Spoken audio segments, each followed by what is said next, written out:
This is All India Radio. You will now hear a broadcast by Mr. Mohammad Jinnah, President of the All India Muslim League. Mr. Jinnah.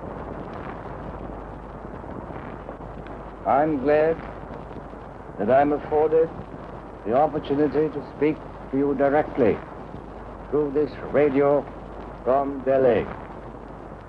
It is the first time, I believe, that a non-official has been afforded an opportunity to address the people through the medium of this powerful instrument direct to the people on political matters.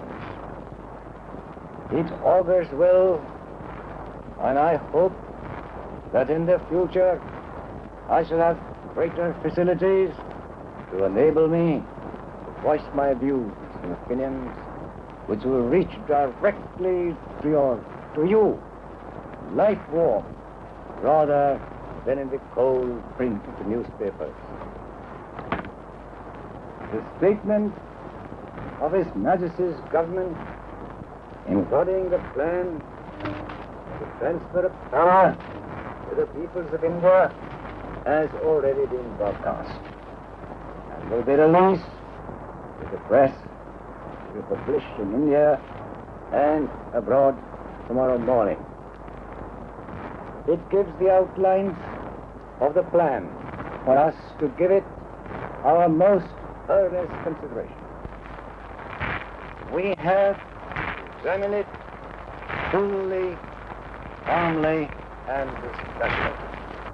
We must remember we have to take momentous decisions and handle grave issues facing us in the solution of the complex political problem of this great subcontinent inhabited by 400 million people.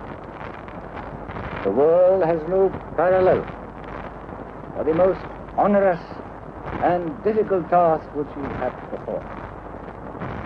Grave responsibilities lie particularly on the shoulders of Indian leaders. Therefore, we must galvanize, concentrate all our energy.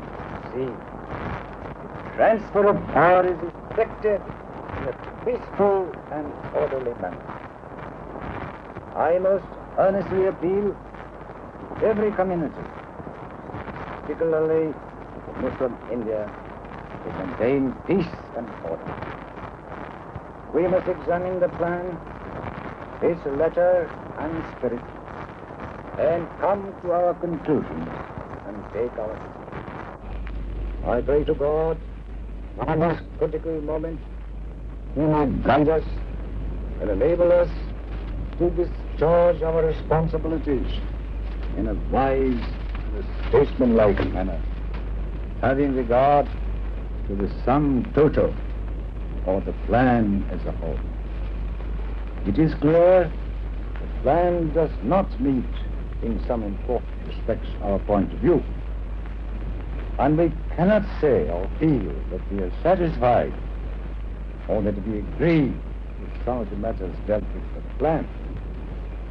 It is for us to consider whether the plan as presented to us by His Majesty's government would be accepted by us or be compromised. On this point, I do not wish to be judge. The decision of the Council of the All India Muslim League, which has been summoned to meet on Monday, the 9th of June. And the final decision can only be taken by the Council according to our Constitution, precedents, and practice. But so far as I've been able to gather, on the whole, the reaction in the Muslim League circle in Delhi has been helpful. Of course, the plan has got to be very carefully examined in its pros and cons before a final decision can be taken. I must say that I feel the Viceroy has battled against various forces very bravely.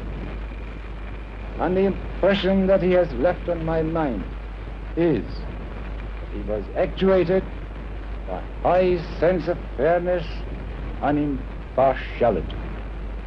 And it is up to us to make his task less difficult and help him as far as it lies in our power, in order that he may fulfill his mission, transfer of power to the peoples of India in a peaceful and orderly manner. Now that the plan has been broadcast already, and makes it clear in paragraph 11 that the referendum will be made to the electorates of the present Legislative Assembly in the Northwest Frontier Province, who will choose which of the two alternatives in paragraph 4 they wish to adopt.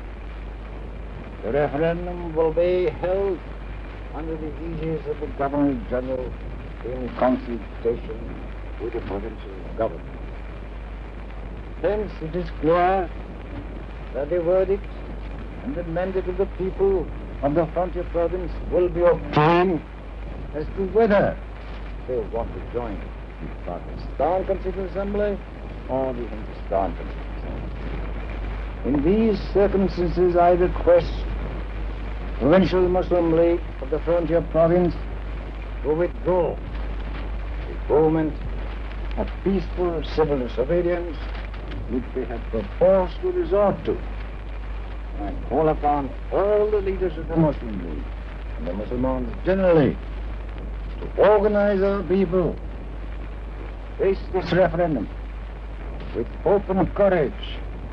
And I feel confident the people of the frontier will give their verdict by a solid vote and join Pakistan. I cannot but express my appreciation of the sufferings and sacrifices made by all classes of the Muslims, and particularly the great part that the women of the frontier played in the fight for our civil liberty.